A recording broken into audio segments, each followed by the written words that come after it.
야곱이 길을 가는데 하나님의 사자들이 그를 만난지라. 야곱이 그들을 볼 때 이르기를 이는 하나님의 군대라 하고 그 땅 이름을 마하나임이라 하였더라. 야곱이 세길 땅 에돔 들에 있는 형 에서에게로 자기보다 앞서 사자들을 보내며 그들에게 명령하여 이르되 너희는 내 주 에서에게 이같이 말하라. 주의 종 야곱이 이같이 말하기를 내가 라반과 함께 거류하며 지금까지 머물러 있었사오며 내게 소와 나귀와 양떼와 노비가 있으므로 사람을 보내어 내 주께 알리고 내 주께 은혜 받기를 원하나이다 하라 했더니 사자들이 야곱에게 돌아와 이르되 우리가 주인의 형 에서에게 이른즉 그가 400명을 거느리고 주인을 만나려고 오더이다. 야곱이 심히 두렵고 답답하여 자기와 함께한 동행자와 양과 소가 낙타를 두 떼로 나누고 이르되 에서가 와서 한 떼를 치면 남은 한 떼는 피하리라 하고 야곱이 또 이르되 내 조부 아브라함의 하나님 내 아버지 이삭의 하나님 여호와여 주께서 전에 내게 명하시기를 내 고향 내 족속에게로 돌아가라. 내가 내게 은혜를 베풀리라 하셨나이다. 나는 주께서 주의 종에게 베푸신 모든 은총과 모든 진실하심을 조금도 감당할 수 없사오나 내가 내 지팡이만 가지고 이 요단을 건넜더니 지금은 족대나 이루었나이다. 내가 주께 간구하오니 내 형의 손에서 에서의 손에서 나를 건져내시옵소서. 내가 그를 두려워하면 그가 와서 나와 내 처자들을 칠까 겁이 나기 때문이니이다. 주께서 말씀하시기를 내가 반드시 내게 은혜를 베풀어 내 씨로 바다에 셀 수 없는 모래와 같이 많게 하리라 하셨나이다. 아멘. 소리 앉으시겠습니다.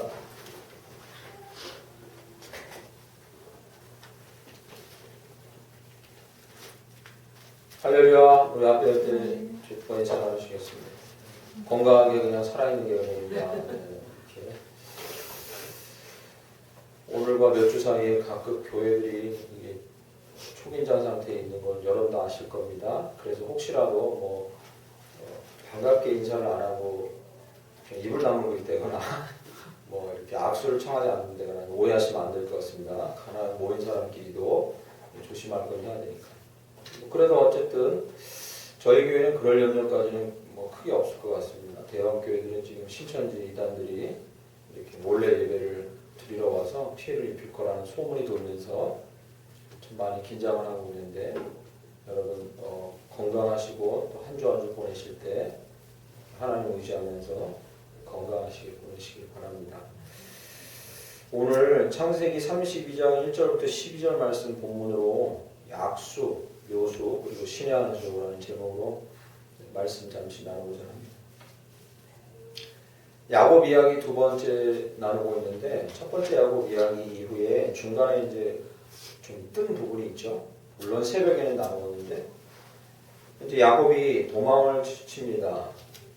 지난 주일날 잠깐 다루었는데요. 왜 도망친지는 아시죠? 형의 아버지로부터 축복을 받아야 될 축복권 형의 것을 야곱이 다 가로채고 도망을 칩니다. 어디로 도망치냐면 외삼촌 라반의 집으로 도망칩니다.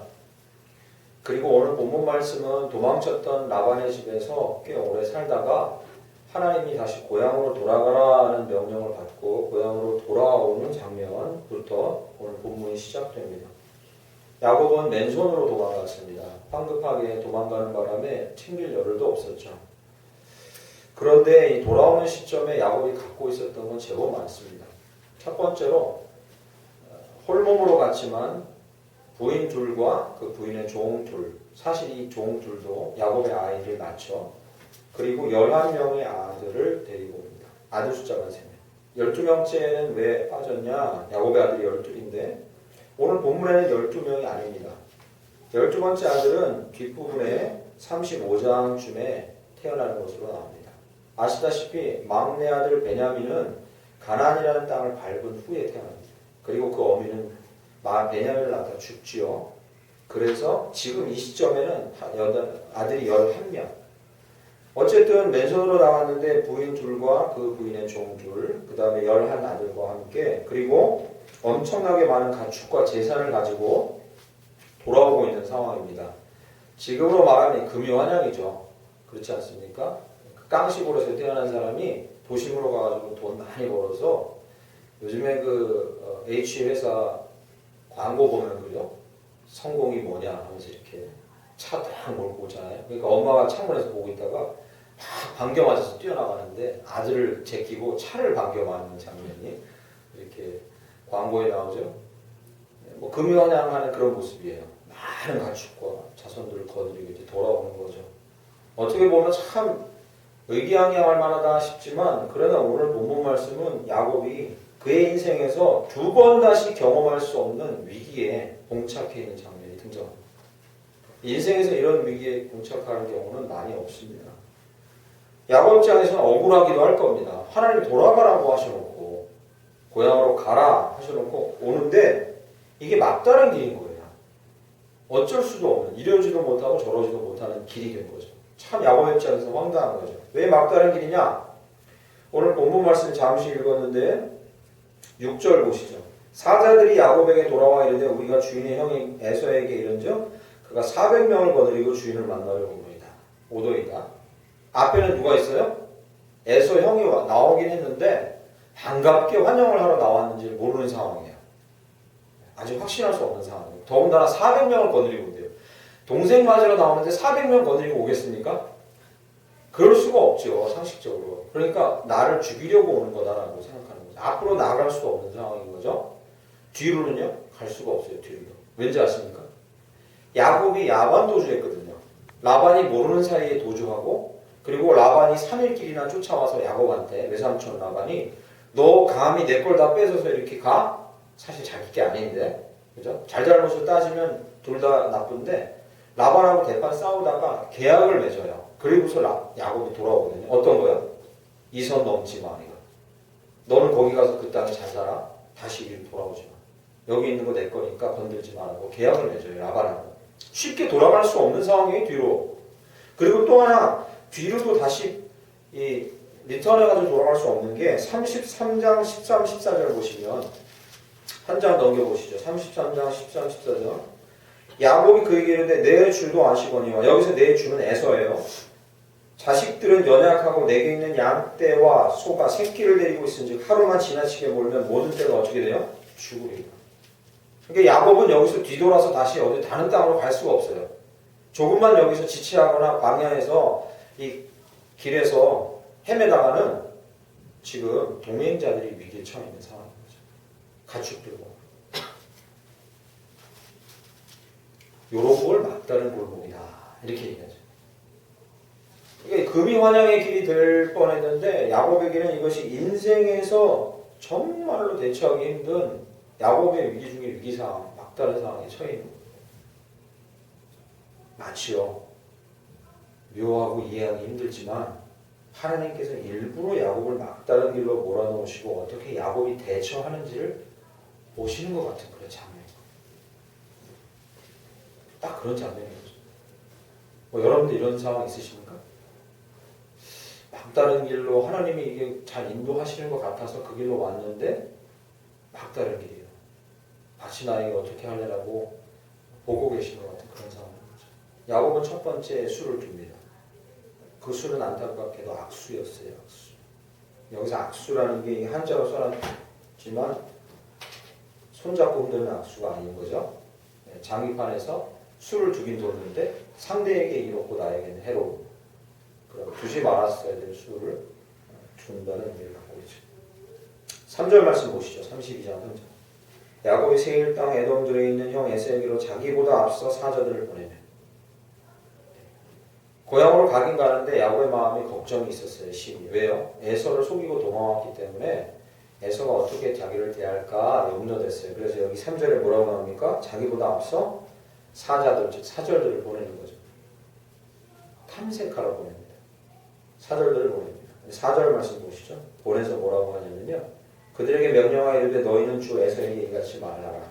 내 얘기를 좀 전해줘. 어떻게 해? 첫 번째, 주의 종 야곱이 이같이 말하기를 내가 라반과 함께 거류하며 지금까지 머물러 있었사오며. 이걸 왜 강조합니까? 에서도 아는 얘기예요. 왜? 어머니가 얘기해 줬습니까? 리브가가. 어느 정도 다 얘기해서 아는 얘기인데 이 얘기를 또 합니까? 이 얘기는 그런 의미가 아니라 내가 뭐하고 있었어요? 구하는 게 아니라 이런 거예요. 제가 라반 집에 발이 묶여서 얼른 찾아와서 용서를 못 구했습니다. 이런 뉘앙스인 거예요. 내가 진작에 와서 형 무릎 앞에 엎드려서 용서를 구해야 되는데 라반 그 외삼촌 성격을 알잖아요. 제가 진작에 달려오질 못했어요. 이렇게 얘기하는 거죠. 그리고요 5절 말씀 보시죠. 내게 소와 나귀와 양떼와 노비가 있으므로 사랑을 보내어 내 주께 알리고 내 주께 은혜 받기를 원하나이다 하였더니 이렇게 얘기합니다. 여러분도 알다시피 성경에 은혜라는 단어가 하나님과 관련돼 쓰이면 조건 없이 베푸는 게 은혜인데 여기는 그게 그런 뉘앙스가 아니에요. 이 뭐예요? 소와 양과 노비가 많아요. 우리 나누어 가집시다. 나한테는 당신에게 드릴 뇌물이 너무 많아요. 이걸 받으시고 마음을 푸시고 나를 좀 용서해 주시면 안 되겠습니까? 라고 이 두 가지 제안을 하려고 사자를 보낸 거예요. 수를 둔 거죠. 말하자면 야곱이 이 막다른 길에서 한 수를 이렇게 딱 둔 거예요. 막다른 것 같이 보이는 이 길에서 한 수를 둔 거죠. 안타깝게도 이 수는 악수였어요. 좋지 않은 수였습니다. 결과적으로 그래요. 라반의 상황은요, 400명과 함께 야곱에게 오고 있는 에서의 소식을 듣게 됩니다. 그런데 여기서 안타까운 것은 에서의 의중을 정확히 파악하지 못하고 이 수를 둔 동시에 그 결과로 그 의중을 정확하게 파악하지 못한 가운데 두려움에 휩싸이게 됩니다. 오늘 본문 말씀 32장 7절 보시죠. 야곱이 심히 두렵고 답답하여. 확인하셨죠? 11절로 가보시죠. 11절 마지막 부분. 내가 그를 두려워하는 이렇게 쓰고 있어요. 자기가 수를 둬서 헤쳐나가려고 했지만 그 결과는 두려움에 휩싸여 놓았어요. 왜? 그 핵심은 이것입니다. 여기서는 아직 신앙적인 얘기 나오지도 않아요. 여기까지는 아직 신앙적인 것에 대해서 한 수를 두는 그런 얘기 나오지도 않아요. 그냥 상식적인 해결을 하려고 하는데 그것마저도 악수였어요. 왜입니까? 오늘 본문 말씀에 보면 에서가 왜 400명을 데리고 나오는지에 대해서 정확한 정보를 얻지 못했어요. 지금 야곱은. 보시죠. 오늘 본문 말씀 이 4절 보세요. 4절들을 보내면서 그들에게 명령합니다. 너희는 내 주 에서에게 이같이 뭐하라? 말하라. 그죠? 그러면 상상력을 동원해서 오늘 본문을 재구성해 보면 4절들이 가서 에서를 멀찌감치서 보고 400명이다! 말 달려라! 무슨 뒷걸음질 쳐가지고 막 달려온 이런 상황이 아니에요. 그들은 명령을 받았어요. 야곱에게. 무슨 명령이요? 직접 대면하고 말하라. 두 가지 핑계를 전하라는 거죠. 우리의 주인인 야곱이 라반에게 묶여서 오지 못했습니다. 주인에게는 많은 짐승과 가축들이 있습니다. 들을 용의가 있으니 용서해 주십시오라는 말을 반드시 전하라고 했어요.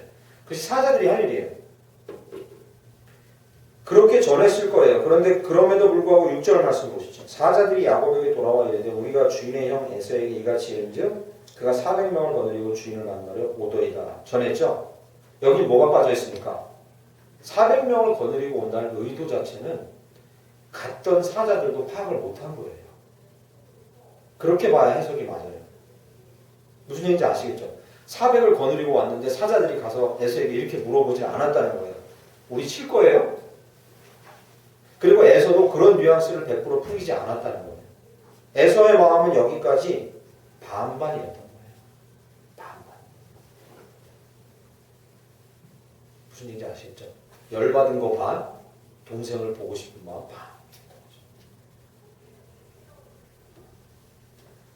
야곱의 첫 수가 악수인 이유는 정확한 상황 파악과 현명한 판단 없는 상태에서 두려움에 휩싸여 된 것이었어요.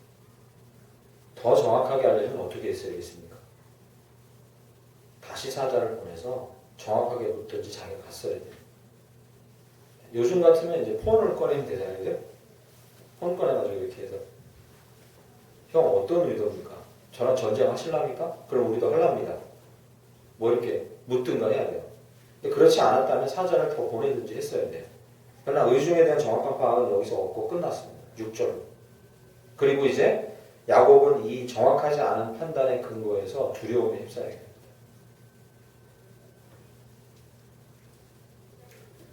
객관적인 사실과 그리고 그것을 정확하게 판단을 하는 노력 없이 넘겨짚기를 했고, 그리고 모르겠으면 좀 기다려야 되는데 그렇지도 않고 그는 다음 수를 두기 시작합니다. 여러분 이런 상황에서 어떻게 하겠습니까? 이 세상적으로도 야곱은 이 악수를 둔 거예요. 창세기 3장 3절에 보면 이 아담의 아내, 첫 사람 아담의 아내 하와가 비슷한 악수를 줍니다. 여러분 창세기 해석하던 목사님들이나 신학자들에게 그 말씀 중요하다고 배우신 적 있을지 모르겠는데요. 하나님은 선악과를 먹지 말라 했습니다.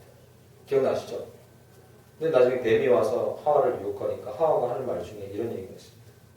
하나님은 나에게 이것을 먹지도 말고 만지지도 말라 했습니다. 이렇게 얘기해요. 기억나십니까? 만지지 말라는 얘기는 한 적이 없습니다. 이것은 객관적인 사실로도 잘못된 사실입니다. 무슨 얘기냐면 이미 하와의 마음속에 그것 하나님의 그 명령에 대한 불만이 가득해서 하나님 왜 나에게 먹지도 말라 하고 만지지도 말라 하고 보지도 말라 하고 저런 건 없는 것처럼 대하라고 할까라는 불만이 이미 있었던 거죠. 그러니까 그 왜곡된 마음이 하나님의 그 메시지를 잘못 받아들이게 한 거예요. 하나님은 따먹지 말라 했지 만지지 말라고까지는 안 했습니다. 그런데 하와의 입에서 만지지 말라고도 하였습니다. 이렇게. 뭐 이렇게 얘기하면은 뭐 맞는 말이기도 할 겁니다. 만지다 보면 먹지 않겠어요. 하지만 그거랑은 차원이 다른 얘기예요. 정확한 사실을 객관적으로 받아들인 게 아니라 자기가 넘겨짚혀서 이미 두려움에 처했다는 거죠. 야곱은 그렇게 하고 있는 상황인 거예요. 스스로 위축되고 두려움에 빠져든 거죠.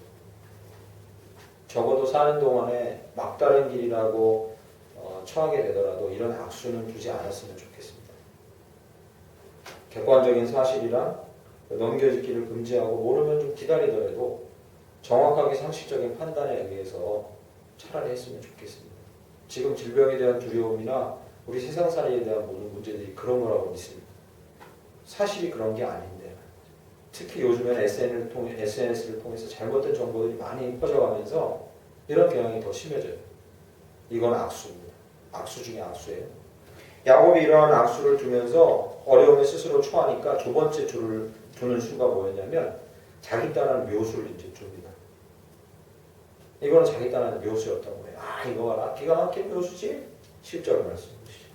야곱이 심히 두렵고 답답하여 자기와 함께한 동행자와 양과 소와 낙타를 줏대로 나누고 이렇게 그죠? 근데 여기서는 줏대인데 33장으로 넘어와서 2절에 가면 이게 4대로 나눠집니다. 4등분합니다. 여러분 아실 거예요. 여기는 주등분인데 나중에 4등분이에요. 왜요? 목적은 하나예요. 1진이 타격을 받으면 2진, 2진이 타격받으면 3진, 3진 타격받으면 4진. 이런 식으로 묘수라고 되는 거예요. 한쪽이 당하는 동안에 나는 튀기라고. 또는 한쪽을 형 에서가 한쪽을 막 쑥대만 만들면서 마음이 수그러지죠. 뭐 복잡한 의도를 포함한 묘수였던 거죠. 두 대로 나눕니다.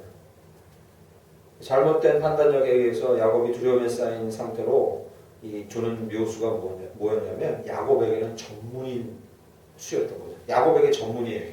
뭐요? 술수, 속임, 거짓말, 임기응변. 야곱에게는 아주 기가 막힌 묘수였던 거예요. 여태까지 다 통했어요. 거의 다.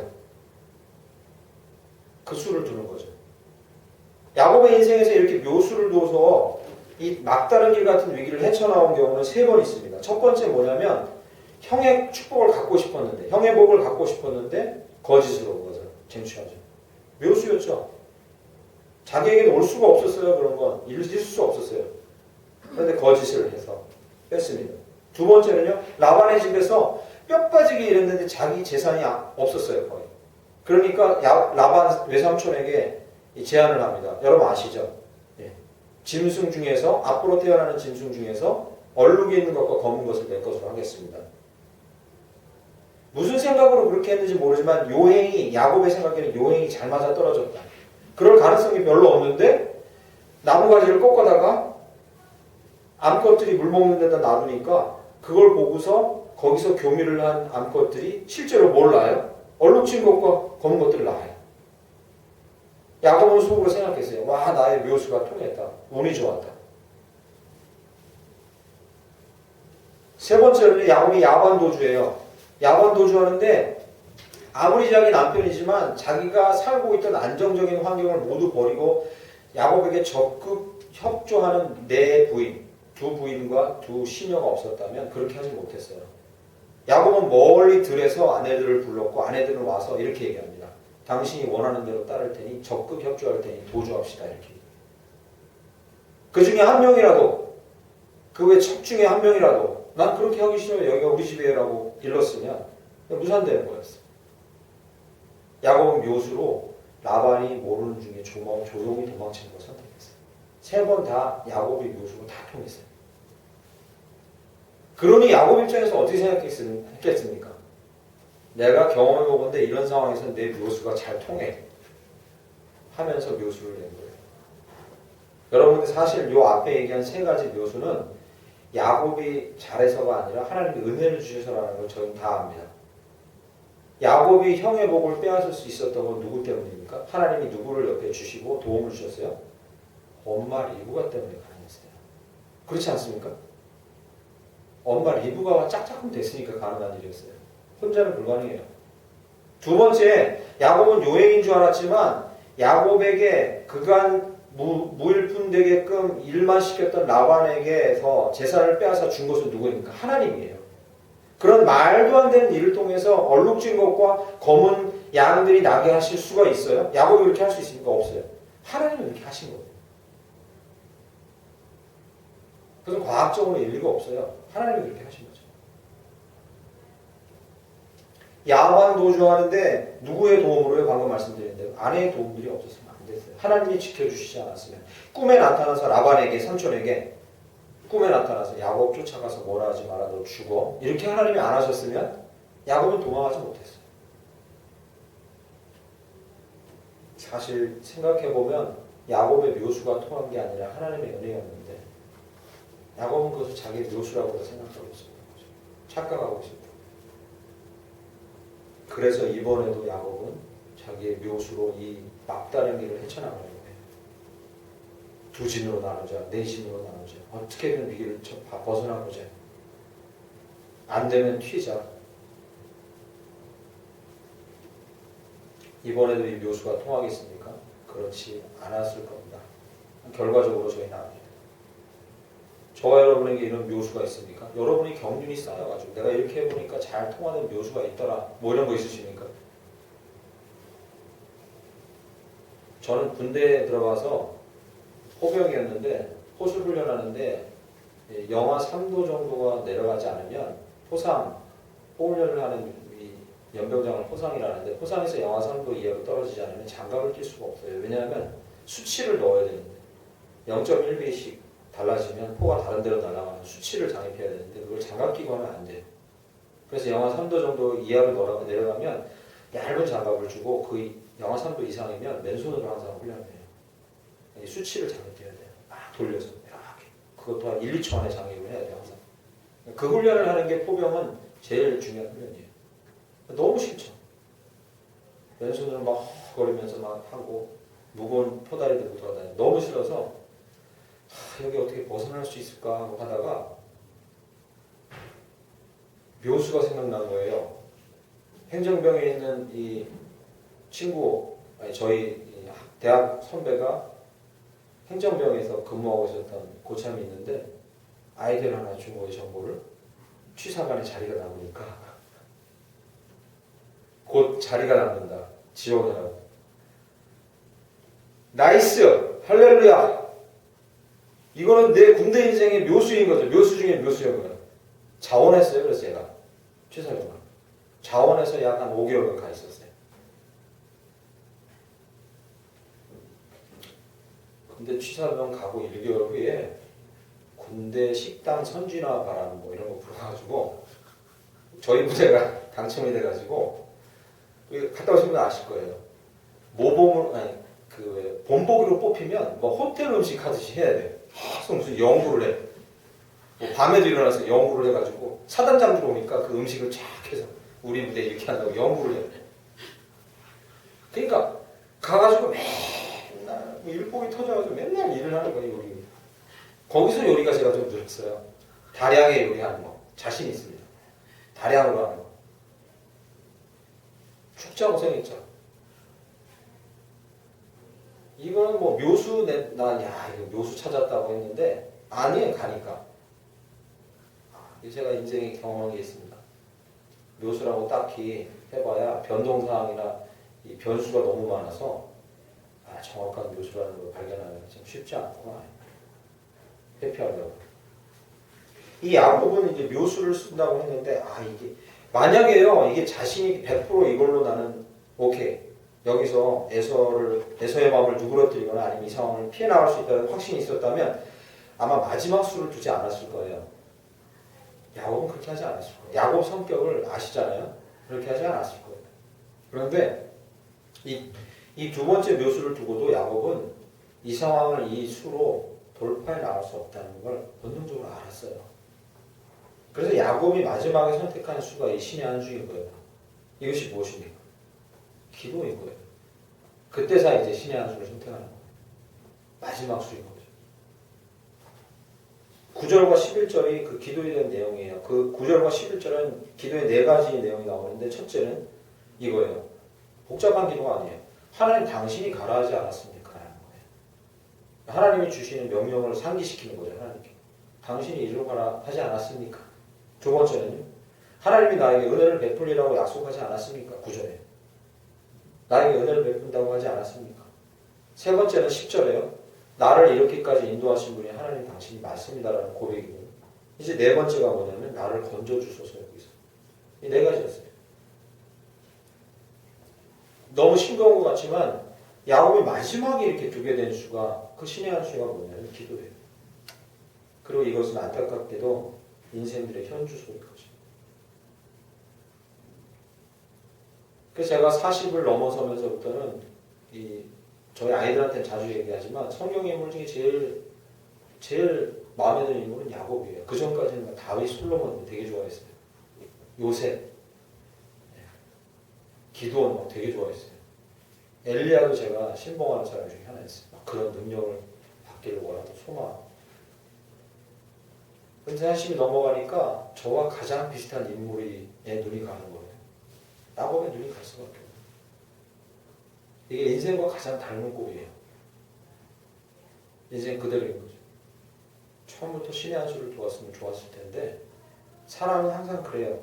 악수를 두고 또 나름 묘수를 준다고 두다가 또 안 되는 신의 한 수를 두게 되는 거예요. 여러분이 나쁘게만 보지 마세요. 얻어터지고 배워가면서 자기 묘수에만 머물러 있지 않고 신의 한 수를 줄 수 있다는 것이 얼마나 대견합니까? 대견하죠. 사람이 대부분 이 길을 가요.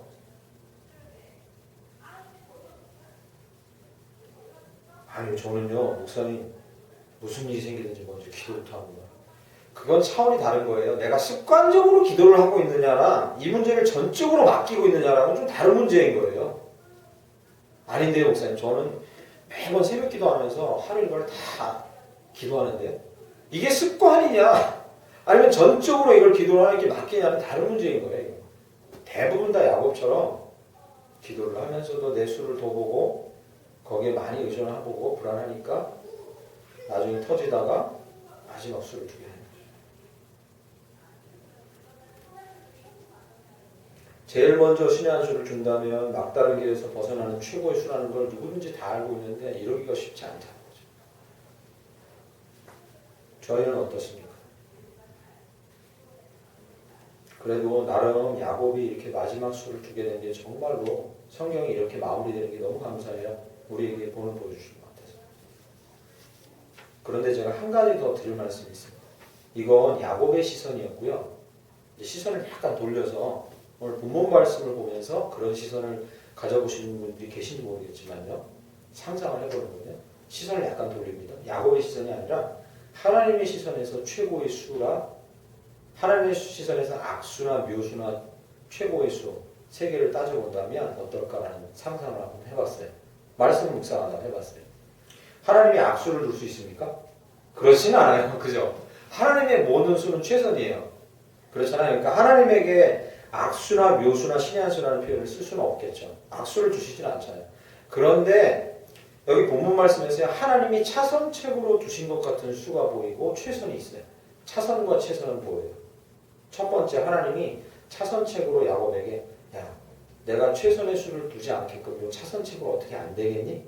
이렇게 두신 게 있어요. 그게 뭡니까? 오늘 32장 1, 2절 말씀이 나와요. 보시죠. 야곱이 길을 가는데 하나님의 사자들이 그를 만나는지라 이렇게 얘기해요. 말하자면 이게 하나님의 차선책이에요. 차선책인 한 수죠. 그게 뭐예요? 야곱이 그들을 볼 때 이르기를 이는 하나님의 군대라 하였고 그 땅 이름을 마하나임이라 하였다. 이렇게 나와요. 이 마하나임이라는 뜻이요. 뭐냐면요. 두 진영의 군대예요. 두 진영의 군대라는 의미는 뭐냐면 연대급 병력이 두 진영이 있다는 거예요. 그러니까 두 개의 연대 정도가 있다는 거예요. 연대 한 연대가 몇 명일까 보통? 1000명, 수천 명 되잖아요. 그게 두 명이 있다는 거예요. 두 진이 있다는 거예요. 그러니까 지금 야곱이 본 군대의 숫자가 한둘이 아닌 거예요. 수천의 군대가 있는 걸 본 거예요. 그래서 마하나임이라고 거기 이름한 거예요. 본문 말씀 하나님의 사자들과 마하나임과 하나님의 군대라는데 각주가 붙어 있는데 거기 보시면 첫 번째 각주가 뭐냐면 여호수아 5장 14절이에요. 이게 뭐냐면요. 모세가 광야길을 걸어오면서 가나안 땅에 들어가기 직전에 모세는 죽고 여호수아가 정복 전쟁을 해야 되는데 정복 전쟁하려고 딱 나서는데 그 앞에 칼을 든 사람이 등장했다 이렇게 나와요. 근데 그 칼을 든 사람이 누구예요? 여호와의 군대 장관이라 이렇게 얘기해요. 한 사람의 군인을 본 게 아니에요. 군대 장관이 있고 그 밑에 수하의 수천 병력을 본 거예요. 여호수아.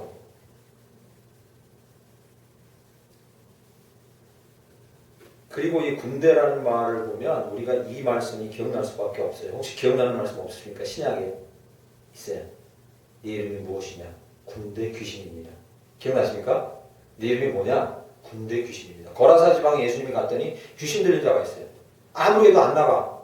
네 이름이 뭐냐 했더니 여기 떼거지로 군대가 들어와 있다는 거예요. 군대 귀신. 그런데 그 군대 귀신을 나가라니까 나갔어요. 물에 빠져 죽은 돼지의 숫자가 몇 마리입니까? 약 2천이다. 군대라는 숫자를 성경에서 쓰면 그건 보통 2,000명입니다.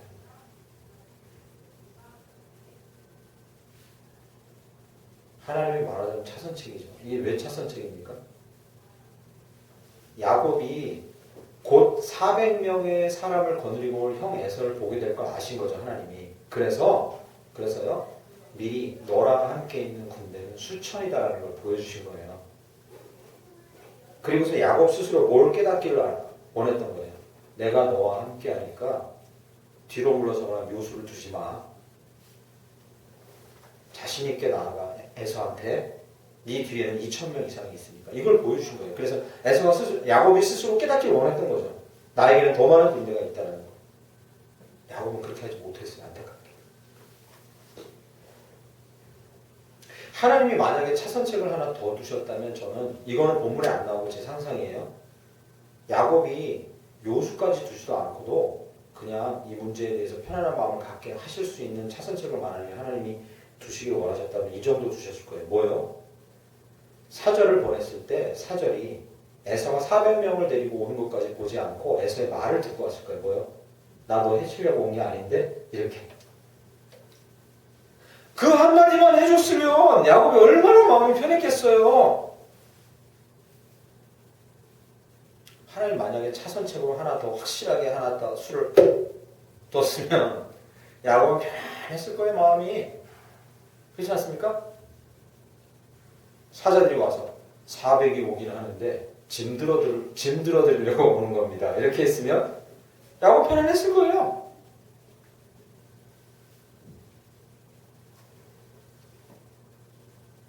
그런데 생각해 보겠습니다. 그게 왜 하나님이 두시려는 수 중에는 차선이었겠습니까? 차선에 밖에 미치지 못했겠습니까? 금방 상상할 수 있어요. 만약에 야곱이요 마하나임을 보고 에서가 400이 아니라 500을 데려와서 난 겁나지 않다고 앞으로 나갔으면 야곱은 약복강으로 가지 않았을 거예요. 약복강 기도의 자리로 가지 않았을 거예요. 야곱은 그러지 않았을 거예요.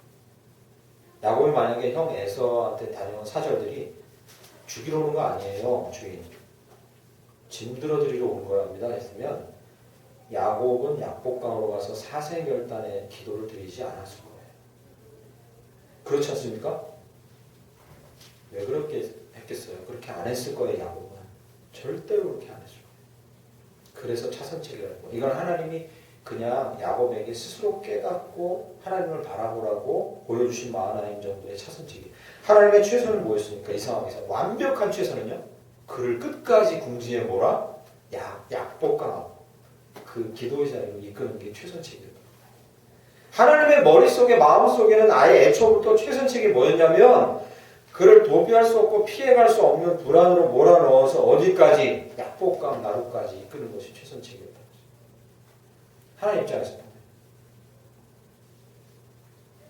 하나님 입장에서 보면 뭐가 차선이냐면 환경과 주변을 변화시켜서 막다른 길에서 빠져나올 수 있는 방법을 알려주는 건 차선이었던 거예요.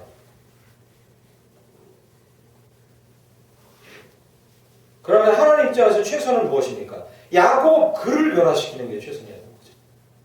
야곱 글을 변화시키는 거예요. 더 강하게 하고 더 끈질기고 간절한 기도자로 만드는 게 하나님의 최선책이었던 거죠. 막아서는 사람과 환경에 집중하지 않고 그럴수록 하나님께 더 집중하게 만드는 것이 하나님의 최선책이었던 거죠. 막다른 환경에서 두려움이 휩싸이지 않고 자기의 처세의 능력과 묘수를 의지하지 않게끔 자기의 경륜을 먼저 의지하지 않게끔 하려고 하는 게 하나님의 최선책이었던 거죠.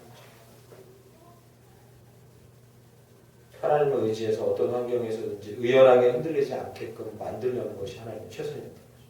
이 상황에서는 그게 최선이었습니다. 여러분 고린도전서 10장 13절 말씀 혹시 기억나시는지 우리 암송도 많이 했던 말씀. 이게 뭐냐면요. 사람이 감당할 시험 밖에는 너희가 당한 것이 없나니 라고 시작되는 말씀이에요. 기억나시죠? 여기 하나님의 차선과 최선이 나와요. 재밌습니다. 이게 시험에 관련된 거고 그 시험을 어떻게 피해갈 수 있느냐에 대한 말씀인데 첫 번째 하나님의 최선은 뭐냐면 사람이 감당할 시험 밖에는 너희가 당한 것이 없나니 이게 최선이에요. 하나님은 우리가 그것을 감당하게끔 만드는 것이 최선이에요. 그리고 차선은 뭐예요? 이 뒤에 나옵니다. 시험 당할 즈음에 또한 피할 길을 내세요. 이게 차선인 거예요. 환경을 바꾸거나 도움을 주거나 상황을 변화시켜서 피할 길을 내는 건 하나님의 차선이고요. 최선은 뭐예요? 감당할 능력을 우리에게 주신다는 거죠. 하나님과의 관계 가운데에서 더 강해져서 감당할 능력을 주시는 것까지 몰아가는 게 하나님의 최선인 거죠. 그럼 피할 길을 내서 피하게 하시면 그러면 버립니까? 그게 아니고요. 다음번에 다시 그 상황으로 가는 거죠. 그렇게 되는 거죠. 그래서 기억하십시오. 하나님의 최선의 선택은 항상 여러분과 저입니다. 주변이 아닙니다. 하나님이 당신과 여러분들과 저를 향한 하나님의 최선은 항상 우리 자신입니다. 우리에게 주어진 그 무엇이 최선이 아니고 우리에게 주신 어떤 사람이 최선이 아닙니다. 우리에게 어떤 주신 피할 길과 묘수 같은 것이 최선이 아닙니다.